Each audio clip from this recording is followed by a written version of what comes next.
മലപ്പുറം പാലാങ്കര താന്തി പൊട്ടിയാലിൽ കിണറ്റിൽ വീണ കുട്ടിയാനയെ കരകയറ്റി. മണ്ണുമാന്തി യന്ത്രത്തിന്റെ സഹായത്തോടെയാണ് ആനക്കുട്ടിയെ കിണറ്റിൽ നിന്ന് വനംവകുപ്പ് ഉദ്യോഗസ്ഥർ കയറ്റിയത്.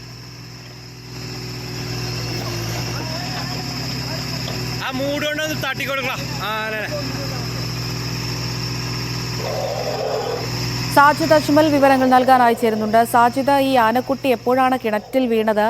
അതിന് ആരോഗ്യപരമായ പ്രശ്നങ്ങളൊന്നുമില്ലല്ലോ അല്ലേ? പടുക്ക ഫോറസ്റ്റ് സ്റ്റേഷനില് കീഴിൽ ഉള്ള പാലങ്കര താണിപ്പാടിയിലാണ് കുട്ടിയാനെ കിണറ്റിൽ വീണ നിലയിൽ കണ്ടെത്തിയത്. ഇന്ന് പുലർച്ചെ ടാപ്പിങ്ങിനെത്തിയ തൊഴിലാളികളാണ് ഈ ആനക്കുട്ടി കിണറ്റിൽ വീണ് കിടക്കുന്നത് കണ്ടത്. തുടർന്ന് വനംവകുപ്പ് ഉദ്യോഗസ്ഥരെ അറിയിച്ചു. തുടർന്ന് 2 മണിക്കൂർ സമയമെടുത്ത് ഈ മണ്ണുമാന്തി യന്ത്രത്തിന്റെ സഹായത്തോടു കൂടി കുട്ടിയാനയെ കാട്ടിലേക്ക് കയറ്റി വിട്ടിട്ടുണ്ട്. ശരി സാജിദ്.